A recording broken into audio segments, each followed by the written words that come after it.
Bon, merci, bonne camarade de la presse. Nous demandons d'excuses. Nous commençons un petit peu en retard. On connaît avec les grosses pluies. Il paraît qu'il y a un gros problème dans les environs de Phoenix. Moi, j'ai une petite difficulté. Et Steve, une plus bloqué de sa problème-là que moi. Donc, excuse-nous, nous commençons un petit peu en retard. Premier, d'abord, bienvenue. Premier point, on a causé aujourd'hui, et nous pensons les sans surprise qui nous pensons à point là en priorité, la fraude de 700 millions d'euros. C'est l'événement qui a fait frictionner l'île Maurice cette semaine-ci. La faillite, l'incompétence et la démission de nouvelles institutions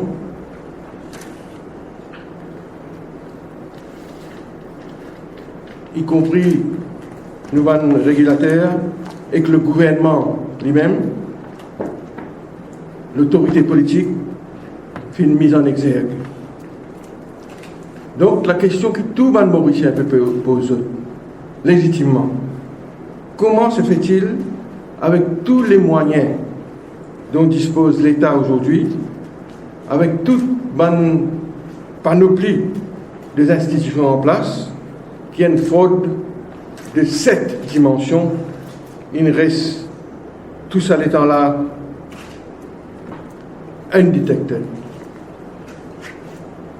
Et qui va de mesure qui visait ne prend pas de prendre. Et OMMM nous dit, nous, sans ambiguïté aujourd'hui, tout bon protagoniste, bonne partie concernée, tout bon acteur, bizarre assume notre responsabilité. À commencer par le gouvernement lui-même.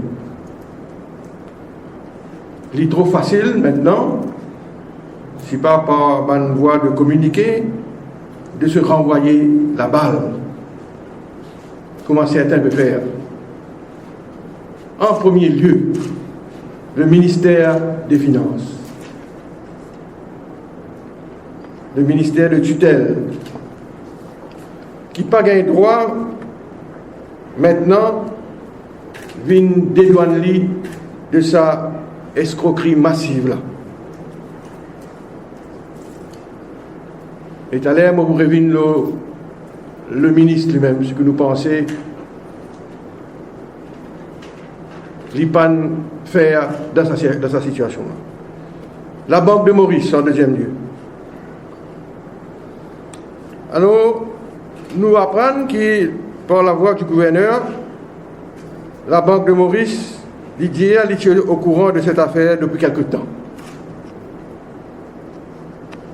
Et Didier, il réfère tout le dossier, toute cette affaire aux autorités concernées.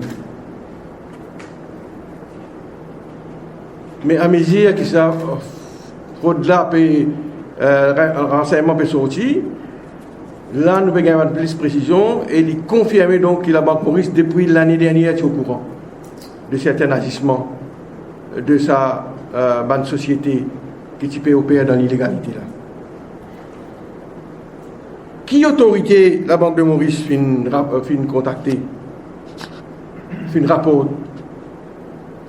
ça scandale là, ça arnaque massive là. Et qui fait, les autres autorités là, prendre une mesure qui vient prendre. Et qui la Banque de Maurice fait, que ça les autres autorités là, pas réagir correctement. Tout cela, nous bien connaissons. Et pour sa part, la Financial Services Commission, clairement, il faillit totalement dans son rôle de watchdog.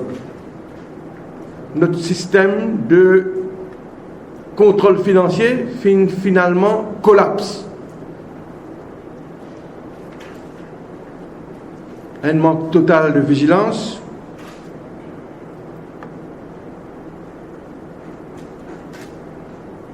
une négligence inacceptable. FIU, qui est au courant d'après nos renseignements, la police, qui est au courant d'après nos renseignements depuis l'année dernière, s'il vous plaît.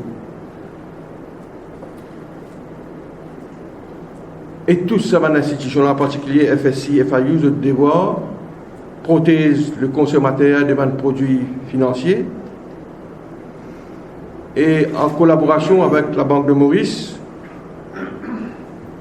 ces institutions-là, soi-disant, une métier pied pour protéger nous, la population, contre tout abus et pour assurer la stabilité et la bonne marche de nos systèmes financiers.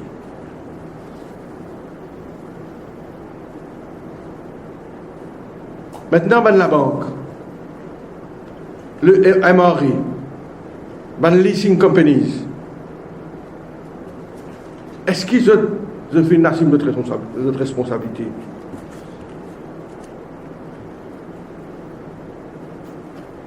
Nous apprenons qui finit là, un rapport de suspicious transaction, ça report, ça STA là, suspicious transaction report qui vient faire pour une institution bancaire, finit là. Mais est-ce qu'il, parce que ce que nous apprenons aussi, c'est plus qu'une la banque qui est impliquée.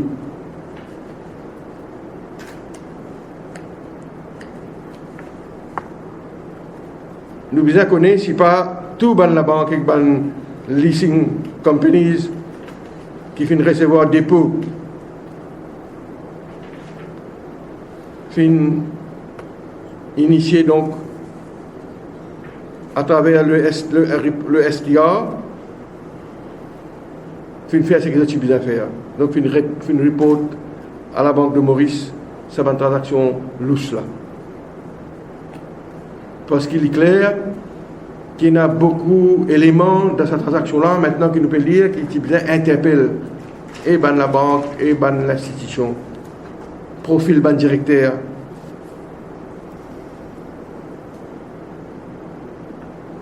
Des centaines de voitures qui viennent acheter.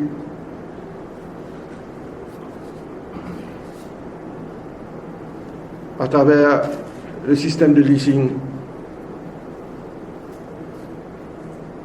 Et nous posons la question aussi, qui fait le MRLI à aucun moment. Est-ce qu'il nous pose la question, est-ce qu'il est fin enquêté, les temps de certains renseignements? Qui est le rôle de MRE dans tout ça scandale?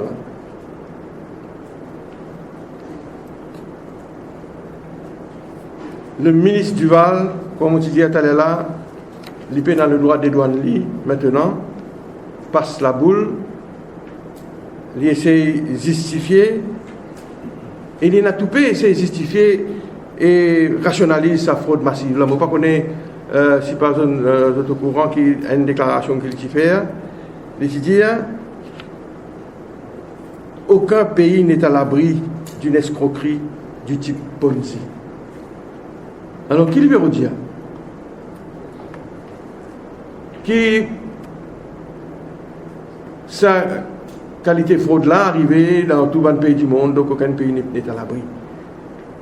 Nous, tous, cette déclaration du ministre Duval là, inacceptable. Nous condamnons cette attitude-là, et par ce propos-là, il vient justifier et dédouane l'institution qui n'a pas fait faire ce travail correctement.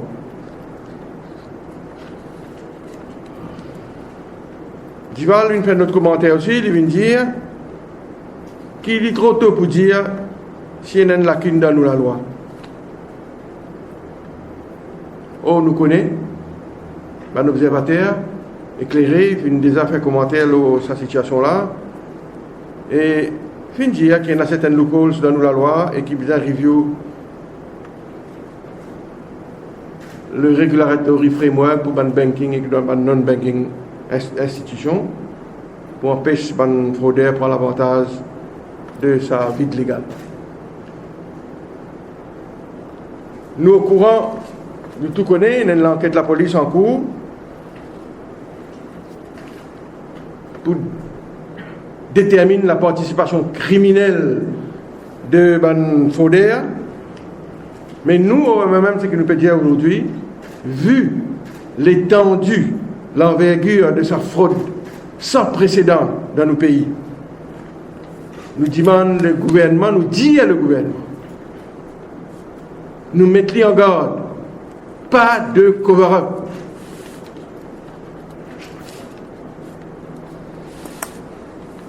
Pas de cover-up parce que c'est une fraude qui dépasse le milliard. Faire attention. Et nous demandons tout crackdown qui besoin faire. Toute arrestation qui besoin faire. Et dans une situation comme ça, comment vous devez connaître la célérité, la diligence à l'ordre du jour. Et nous demandons donc à l'autorité prendre toutes les mesures qui s'imposent plus rapidement que possible.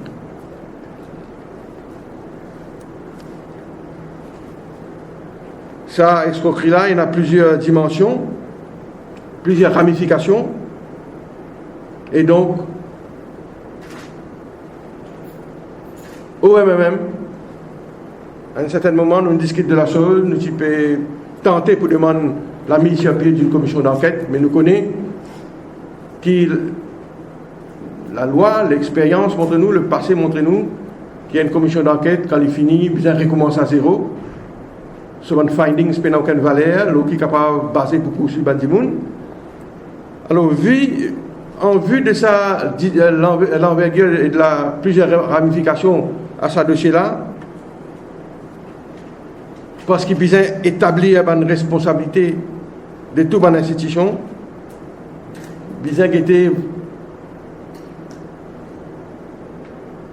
s'il y a une nécessité pour changer la loi et qui changement vise à mener. Bizarre profite de cette occasion-là pour fouiller l'étendue de la circulation de black money dans nos pays. Parce que quand nous devons connaître qui beaucoup, ça m'a dit qui fait un dépôt là, c'est black money qui se fait servi. Donc, nous bien connaître combien de black money peut circuler dans le pays aujourd'hui. Et bien sûr, nous bien connaître aussi, est-ce qu'il y en a, à part une compagnie qui finit impliquée, White Dot et tout le reste, est-ce qu'il y en a dans les autres compagnies, dans les autres entreprises qui peuvent faire le même business? Nous faisons une tannenne, gérée par un ancien conseiller, Mme Kaba. Et d'après les derniers renseignements, les onglets exec dépassent 30 millions de roupies. Mais sa compagnie-là, c'est une autre entreprise qui est différente avec l'entreprise gérée anciennement par Bandimoun qui s'est arrêté quelques jours de cela. Moussedi et le reste. Mais comment sa compagnie Senkai là, qui Mme Ramlol gérée, combien comme ça encore une? Bien connais? Combien les autres Mauriciens victimes de ça arnaque là à travers les autres systèmes?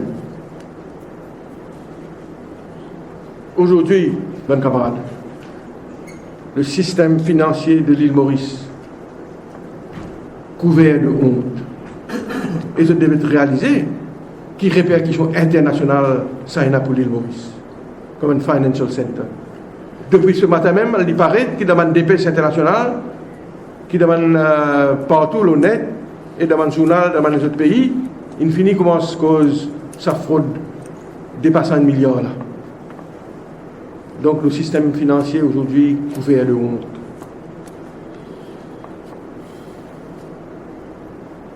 C'est à cause de ça, le MMM fait une proposition au gouvernement. Mettre sur pied un select committee.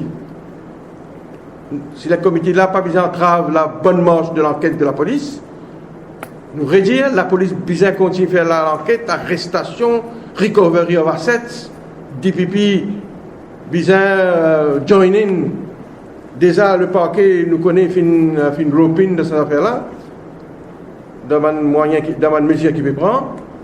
Ça c'est évidemment besoin de continuer, mais nous peut demander la mise sur pied d'un select committee. Le même pareil pour mettre sur l'expertise au service du gouvernement et de l'État et de la population.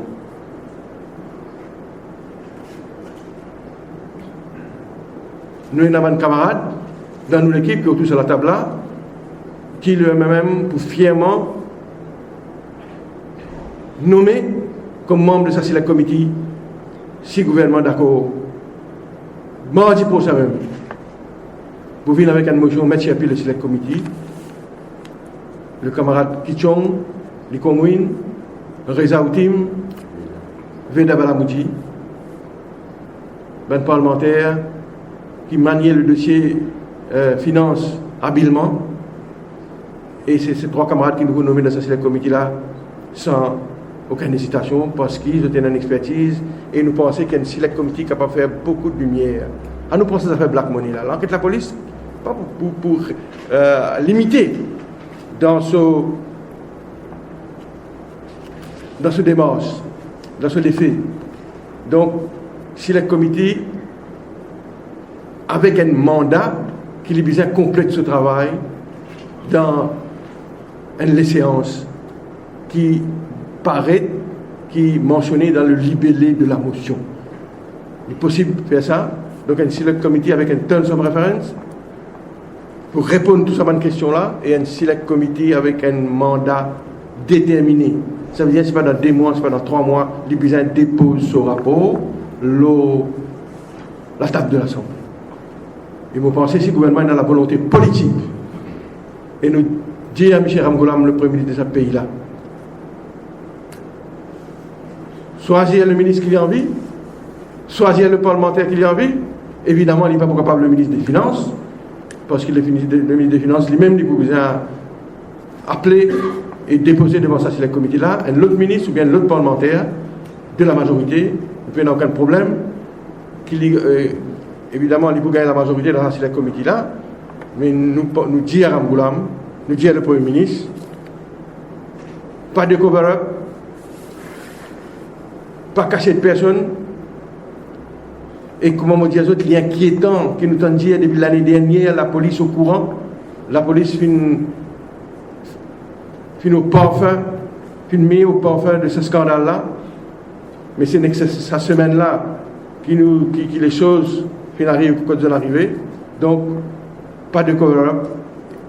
Et nous déplorons qui déjà trop beaucoup de temps perdu. C'est qui explique peut-être qu'il fait pas connaître ça 700 millions de roupies là.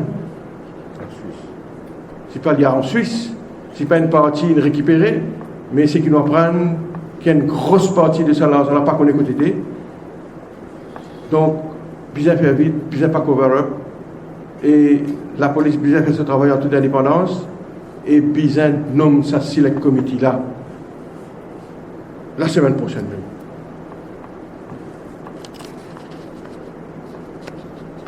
Dernière remarque, l'autre scandale là même.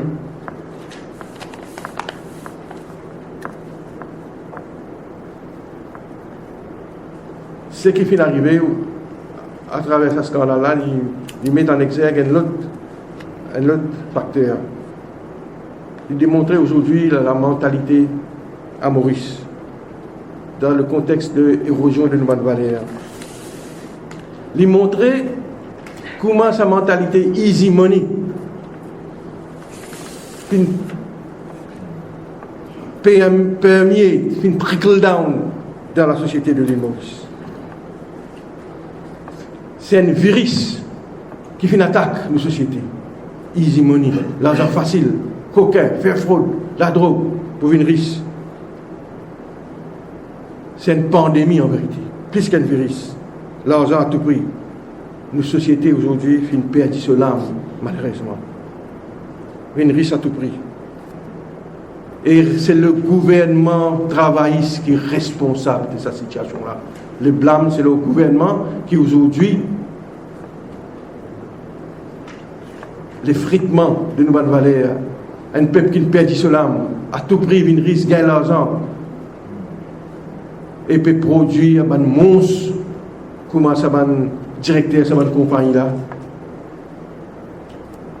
qui peut capitaliser, qui peut abuser sa situation qui on fait décrire. Donc voilà donc sur la fraude massive, l'arnaque qui vient faire l'île Maurice frissonné la semaine dernière. Je reviens au deuxième point, mon camarade, je reviens le scandale de Betamax et de produits pétroliers. J'ai envie de dire que le PNQ de mardi dernier permet nous d'étayer certaines informations et rendre public des chiffres qui dérangent.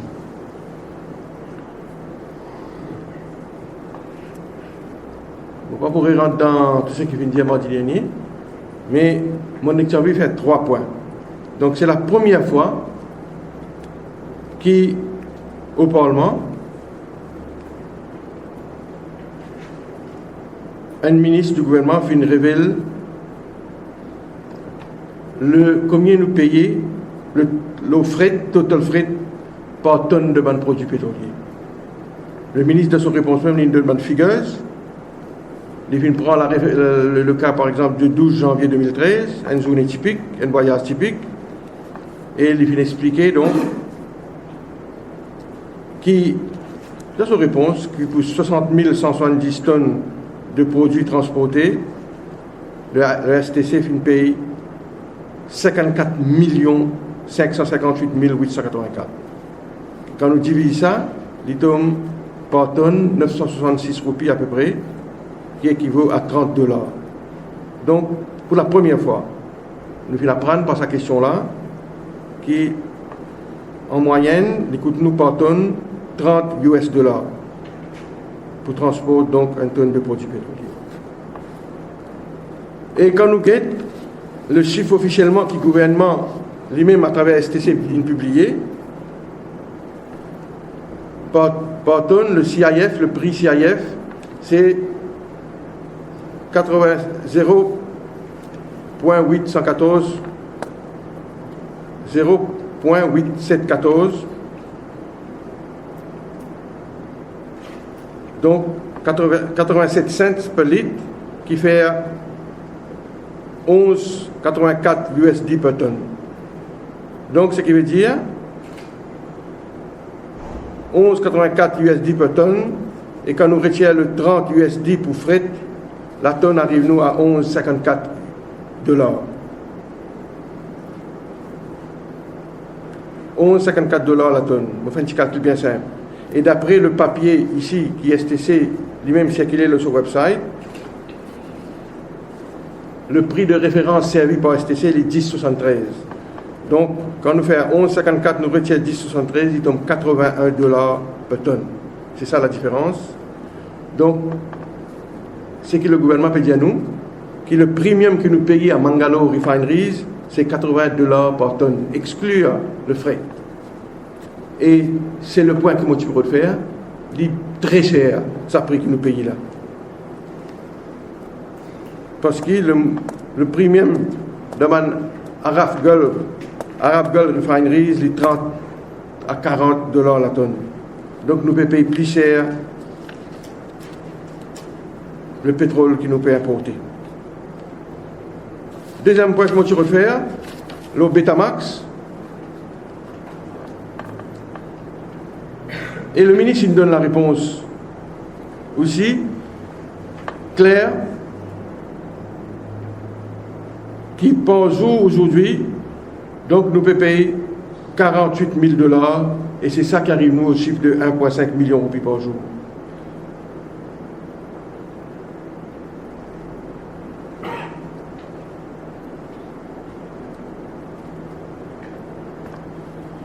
Et mon revenu là, parce que dans mon PNQ, mon bâti gagne l'État, malheureusement, le temps qui est bizarre arrêté.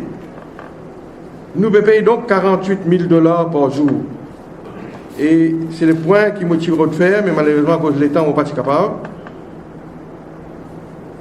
Nous payons 3 fois plus cher que nous pouvons payer un autre tanker. Parce que moi, avec moi, un document, italien, je suis capable de circuler ça, qui un document qui émane depuis un shipping spécialiste. Vous trouvez là où marqué Galbraith Time Charter Report. Galbraith, c'est un shipping spécialiste, et d'après les documents qui m'ont dans la main, pour un tanker comme un Red Eagle, surtout le chiffre là, il coûte $16 500 par jour. $16 500 par jour, et il dit est premium rate in the current market. Et nous pouvons payer $48 par jour d'après le ministre, d'après la réponse parlementaire. Et moi, j'ai les autres documents avec moi pour montrer que c'est le prix courant pour un tanker comme un Red Eagle, appelle ça LR1. Le current market rate, c'est $16 500, qui veut dire 500 000 roupies pour un voyage. Donc nous devons payer 1,5 et le prix que tu viens payer, c'est 500 000 roupies, c'est un tiers. Nous devons payer donc 1 million de roupies par jour en plus qui Betamax peut encaisser. Et je me rappelle que le contrat Betamax, c'est un contrat gré à gré, pas un tender. C'est un contrat qui est SLO, dans lequel SLO tu exprimes sur une réserve, ce désaccord. Et c'est un contrat qui est approuvé par le board du STC.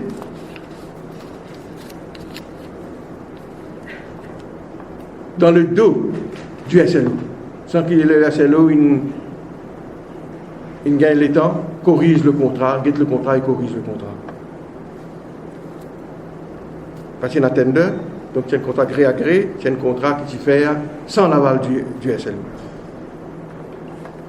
Et la dernière remarque que j'ai envie de faire le PNQ, je disais que elle est là, un chiffre qui dérange. Alors nous finissons de trouver donc, que le gouvernement, à travers l'excise duty, le VAT, le subside RDA, subside le rice, flour, etc., le profit qu'il fait le Sale of Aviation and Marine Bunker, 6,7 milliards d'euros. C'est une manne financière, c'est un consommateur écossais. Donc 6,7 milliards d'euros, le gouvernement peut gagner. Et qu'on devait connaître, VAT a augmenté à cause de l'essence, produits pétroliers augmenté. Et l'autre scandale que nous finissons de trouver, vous devez connaître, c'est vrai, le ministre indien a déjà dit ça. Nous remboursons 4,7 milliards d'euros hedging. La mauvaise décision qu'à l'époque STC tu prend avec le ministre. Mais ce qui nous connaît cette semaine-là aussi, pour rendre sa casse là, il prend casse prêté. Comment dire, on a une dette, on prend casse, la banque pour rembourser une dette. Mais on paye l'intérêt de sa casse qu'on prend prêté là. 237 millions. Over and above, ça 4,7 milliards d'euros là, les peuples de l'île Maurice, ils payent 237 millions d'euros d'intérêt. Alors que ça, donc, le MMM nous demande que le ministre et le gouvernement revisent à la baisse prix de produits pétroliers, parce qu'il y a un camarade, je bien connais aussi, que tout ça va levies, tout ça va contribution là, il représente 45% du prix de l'essence qu'ils ont pu acheter à la pompe. Quand vous avez acheté l'essence, 52,25 roupies, et dans sa 52,25 roupies là, 27,23 roupies là-dedans, tout ça va utilise les villas, 45%. Alors, il est clair, le point qui le motive de faire, c'est à cause de la poussée inflationniste, les effets de cascading effect sur l'économie, en général dans un moment difficile. Et la semaine dernière, la Grande-Bretagne, le Chancellor of Exchequer, lui, dans ce budget, il fait une révise et il fait une recette d'augmentation l'eau et levy concernant les produits pétroliers. Donc, il fait une révise, augmente le prix des produits pétroliers en d'autres mots, pour une raison qui m'ont fait dire pour l'économie, le poussée inflationniste, cascading effect, etc. Et quand nous entendons le Premier ministre dire publiquement, quand il lance le taux d'Ankia, qui a Michel Lille là-bas, il fait prévaloir ce ministre des Finances pour réduire le duty, le luxury cars, y compris Aston Martin évidemment. Il a attribué la paternité l'in récit tape sur l'estomac fièrement, il fait fièrement donc priver le ministre des Finances pour réduire excise duty le loto, le grosse cylindrique. Inacceptable. Ça va l'auto là, autant qu'il ne connaît pas une essential commodity, comme un produit pétrolier, petit malheureux, petit motocyclette, camion, etc. Camion, petit opérateur, diesel, nous connaissons, combien de familles, combien de Mauriciens touchés par cette augmentation-là. Donc pour tout ça, il y a une raison là. Le Premier ministre, pareil, comment il fait dans le cas d'une grosse cylindrée, il dit donc, demande au ministre, révise à la baisse le prix produits pétroliers. Vous avez vu le permis à point. Troisième point. Donc voilà un autre exemple de l'incompétence, mishandling et mismanagement dans l'autre dossier. Quand nous disons ça, très souvent, ce n'est pas la démagogie qui nous fait. Quand nous disons que c'est un gouvernement compétent. Plusieurs dossiers, vous connaissez, répasso, enfin, on retourne ça depuis les mois récents, combien de dossiers mal handled, City Power, etc. Allons venir maintenant au PMA. Depuis plusieurs mois, qui nous demande le ministre? Qui est la critique principale de l'opposition? Qui est le ministre Béchou bizarre joindre ça va opérateur là, ça va stakeholders là.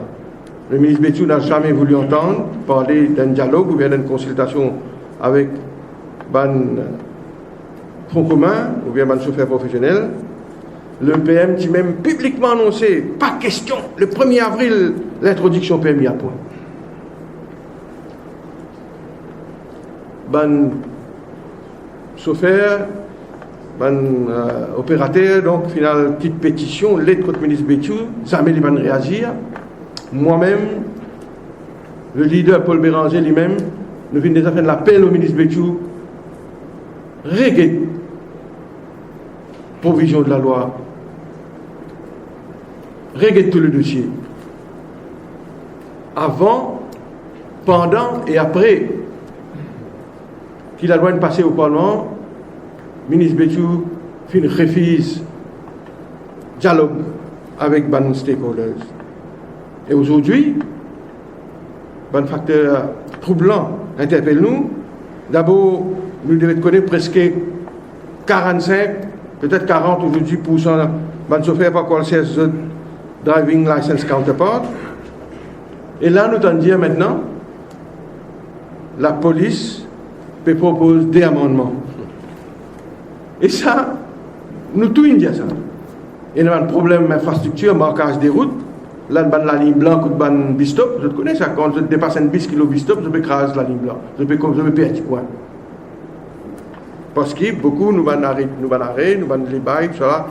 Et dans la ligne blanche, près. Donc, un bis arrêté, quand nous dépasse bis là, nous visons. Donc, ça. Plusieurs fois, on fait ça point là. Maintenant, la veille du 1er avril, il paraît qu'ils ont un sommeil cassé. Un autre point, il paraît qu'il y a un feu qui trouve à l'arrière de un véhicule, qui est capable en panne, capable de brûler, l'ampoule capable de brûler quand on peut conduire le soir. Donc, je dois régler ça l'aspect là aussi. Alors, ce qui amène moi à dire que le ministre Béchou peut faire rire. Et la demande de mon opérateur, de mon chauffeur professionnel, du Front commun pour soigner est encore toujours valable. Et nous renouvelons nos appels au gouvernement pour une rencontre avec le Front commun et les autres stakeholders. Et nous, au RIMEC, nous avons envie de dire ça au public. Nous prenons l'engagement, demain au pouvoir, si le gouvernement s'entête à ne pas rencontrer les stakeholders ou bien donner une audience. Malgré qu'ils se paient backpedal, ça des points là. Parce que les stakeholders, les autres points encore, les autres revendications, nous prenons l'engagement, nous, au pouvoir, nous pour régler tout le dossier de PME. le MSM avec nous, nous discuter dans nos dernières réunions à la caverne, et nous arrivons à la conclusion là, et nous disons ça, mes camarades chauffeurs, mes stakeholders, mais comprenons bien, nous d'accord pour le PMI à point, introduire le système de PMI à point. Let's make no mistake about that. Nous d'accord pour l'introduction du PMI à point. Mais ce qui nous peut dire, Tibizin, écoute, les stakeholders. Nous d'accord qu'il y a des chauffeurs, reckless drivers aujourd'hui, l'on la route. Nous d'accord tout ça là. Qui bien servir contre des gens irresponsables au volant. Mais nous peut dire seulement qui nous prend l'engagement demain au pouvoir, nous pourrons régler le dossier de permis à point. Un dernier point que j'ai envie de faire, la loi travail. Après, je vous passe le camarade Joe Lesonga, il pour adresser l'autre pour 2 ou 3 minutes, un gros problème concernant la construction. La loi travail, nous avons une rencontre dans la centrale syndicale, le RIMEC, hier, pendant 3 heures de temps. 3 heures de temps, depuis 11h à 1h15, 1h30. 2h moins 15, peut-être. Donc, nous, aujourd'hui, nous pouvons faire nos points de vue qu'on est évidemment mardi prochain. Le RIMEC, qui nous paraît une dizaine d'orateurs pour intervenir à la loi, qui nous considérait très important, parce qu'il y va de l'intérêt de tout le monde travailleur de Maurice, le syndicat, et aussi de l'économie. Nous pouvons faire une nouvelle proposition qu'on est mardi. Nous finissons donc les 2 centrales syndicales, et pendant le week-end, jusqu'à lundi soir, nous pouvons accorder nos violons, le MMM et le MSM, et nous take on board une proposition que les 2 blocs ils font à nous les gars, ils proposent nous, et donc nous faisons une synthèse de une proposition de ces 2 blocs là, et après nous pouvons donner la réplique au ministre du Travail.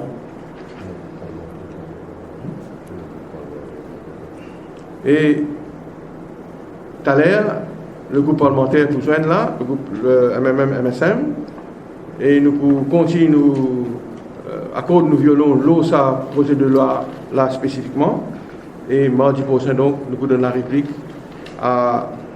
au ministre Mohamed, après qu'il nous étudier encore plus en profondeur ma proposition de la centrale syndicale, et après qu'il nous finit, nous accorde nous violons et compare l'OSA, 2 projets de loi qui est très important, qui est très compliqué, qui est très complexe, parce qu'il y a plusieurs propositions que la centrale syndicale peut faire, intéressantes, importantes, et alors nous pouvons mettre dans tout ça, ma proposition de faire 2 grandes centrales là, et nous pouvons faire une synthèse, et après, donc mardi, nous vous donnons la réplique à M. Shakil Mohamed.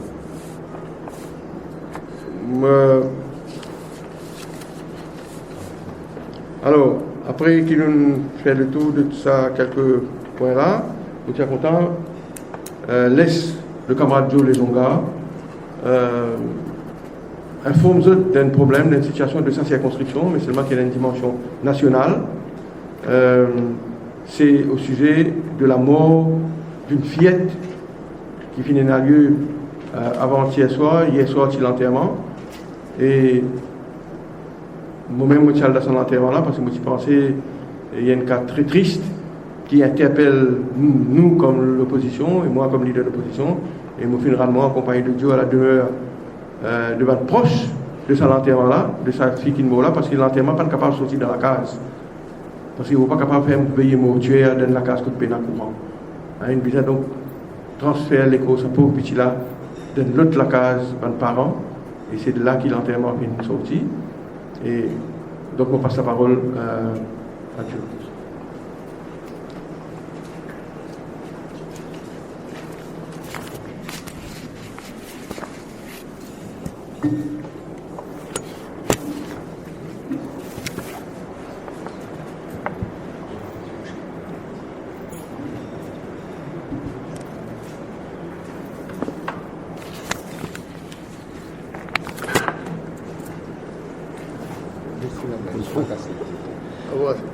Merci, camarade Alan, qui donne-moi l'occasion d'intervenir sur un sujet qui concerne la mort d'une petite fille, Léa, petite fille handicapée, qui habite derrière un HDC Cité La Cure.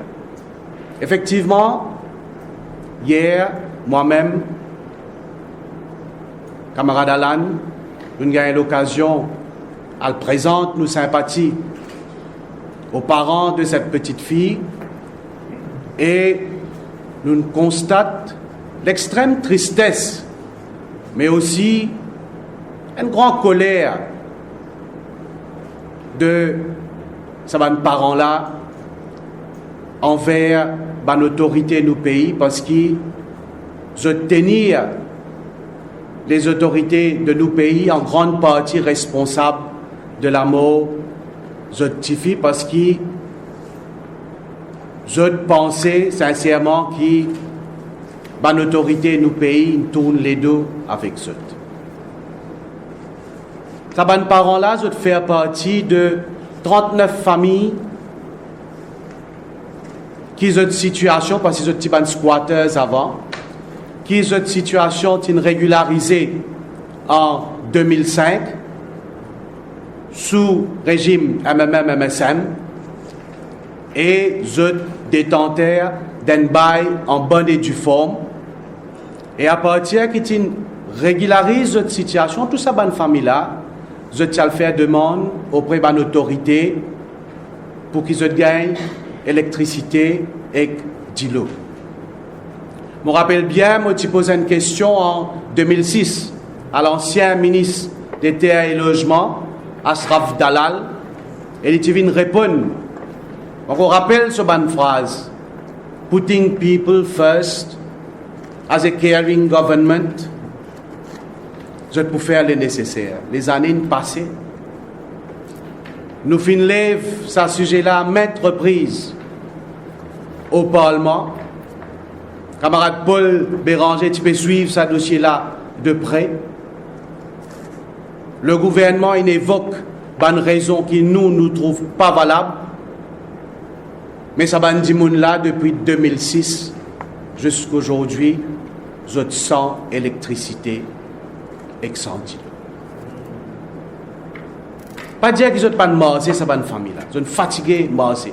Ils viennent même devant le Parlement, ils viennent manifester. Mais non, n'y est pas arrivé jusqu'à aujourd'hui. Et cette fille-là, il est bon qu'ils se connaissent. Je me dis, c'est une fille handicapée, il a besoin d'un soin spécial. Parce qu'il n'y a pas de courant, mes parents-là, ils ont un delco qui sont typé servi. Mais malheureusement, il y a au moins 3 semaines de cela, delco, il tombe en panne, et sa bonne famille-là, pas de casse pour réparer sa delco-là. Et cette fille-là, il y a un équipement qui me connaît, ce bon parent indien, il bien besoin, c'est un nebulizer, qui a besoin d'électricité pour servir. Mais malheureusement, je ne suis pas capable, dans un moment difficile que cette fille-là peut vivre. Alors moi-même, et camarade Alan, nous disons que nous pouvons continuer. Parce qu'il n'est pas possible qu'il y ait un gouvernement qui tourne les dos à un plus démuni de nos sociétés. Il n'est pas possible qu'il y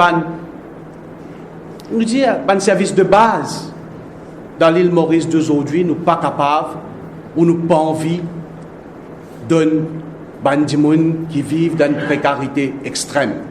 Mais seulement, nous aussi, dire que nous ici, nous en colère parce qu'il y a un bandimoun qui dans les environs de ce bandimoun-là resté en 2010, moi, mon Lévli, à la veille des élections générales, il donne ce bandimoun-là de l'eau électricité. Alors, un bandimoun qui est là-bas depuis 2006, qui n'attend pas fin de gagner, un band qui finit après de gagner, et aujourd'hui, nous retrouvons avec la mort d'une petite fille qui tient à tout devant lui. Il est vrai, moi, je dis, elle est handicapée, mais il tient à tout devant lui. Alors, moi, je dis, nous sympathisons avec ça, la famille-là, mais nous, camarades à l'Indiama, nous pouvons à côté de toute cette famille là, jusqu'à qui ont gagné, comment nous dire, quelque chose de base qui ont besoin de l'eau, l'électricité, pour être capable, avec ces bons enfants, vivre la vie qui est correcte. Mais moi, je suis content avant de terminer de dire, dans sa députée là, dans sa circonscription là, pardon, il y a 3 députés. Parmi, il y a un ministre, il y a un DPPS. Jusqu'à aujourd'hui, jamais je ne lève les doigts pour ces bons enfants là. Et parmi, il y a un ministre qui occupe la protection de nos bons enfants. Alors, les 13 aujourd'hui, vous autres, quand nous constatez que, par manque de volonté, quand on tourne les deux, et que Bandimoun get les conséquences qui y étaient. Merci. Je retourne la parole, camarade Alan. Donc, je passe la parole à nos camarades journalistes. Si vous avez des questions ou un éclaircissement,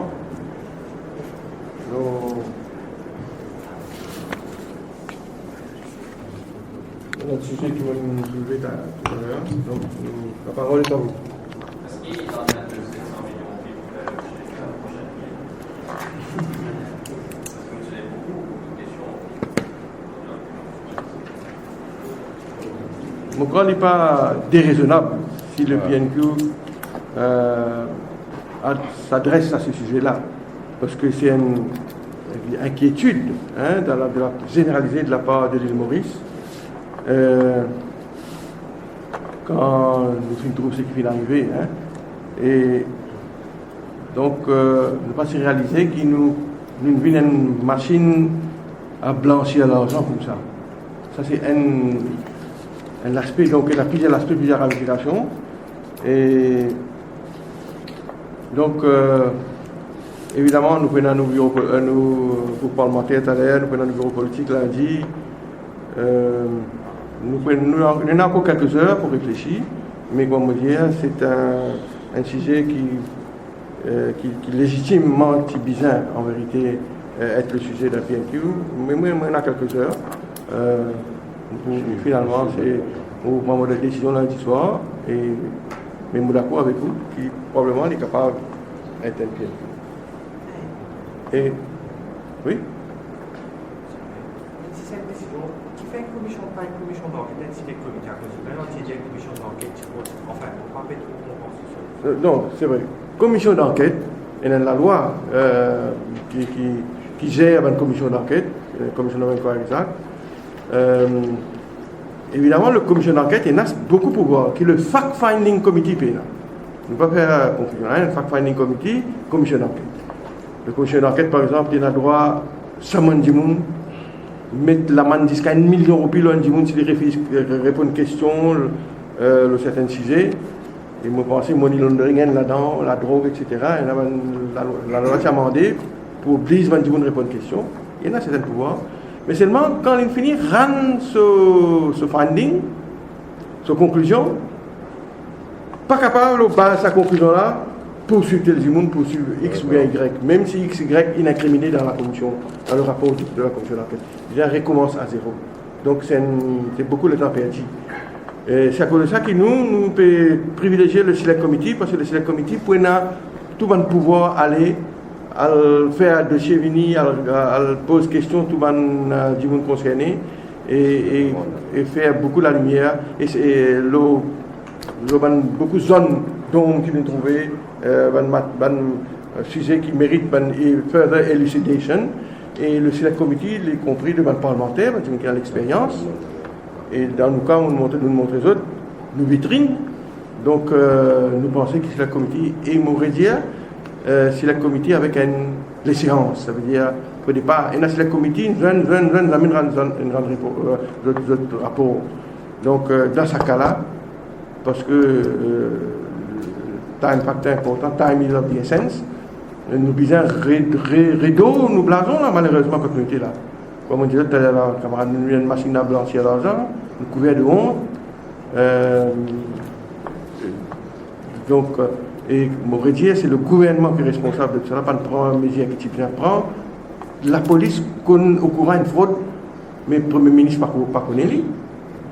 commissaire de police, tous les jours, c'est le Premier ministre, vous connaissez ça. Tous les matins, NSS avec le commissaire de police, à dans le bureau du Premier ministre, à donner daily report, faire une go through him, tout le monde avec une rapportée dans toute une station.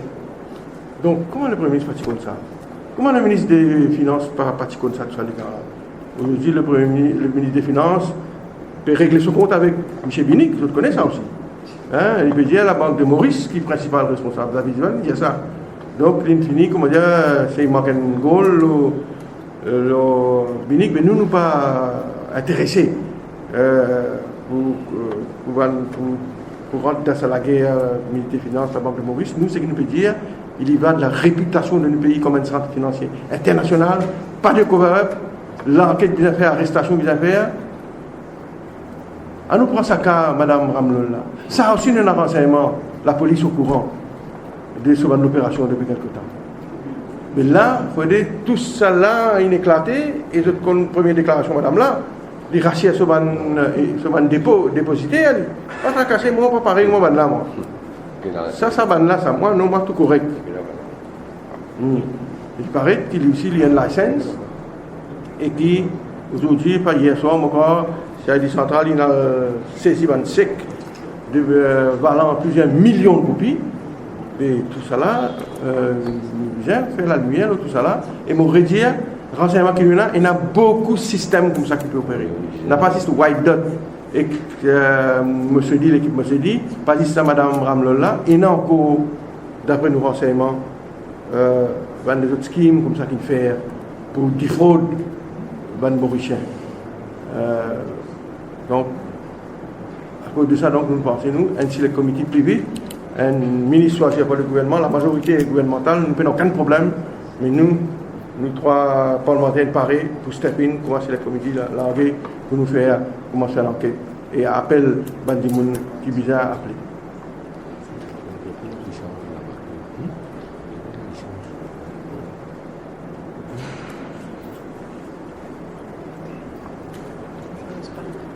Ok, mes camarades, si vous avez d'autres questions, je suis content qu'ils se transmettent à la population mauricienne au nom du MMM Joyeuse Pâques, parce que c'est une fête importante dans le calendrier chrétien, et nous souhaitons donc à tous nos frères et sœurs Joyeuse Pâques après 40 jours de carême.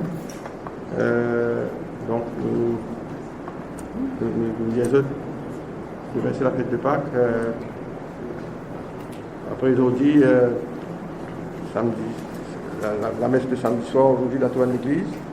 Donc, nous souhaitons à tous les Mauriciens, trois chrétiens, joyeuse Pâques.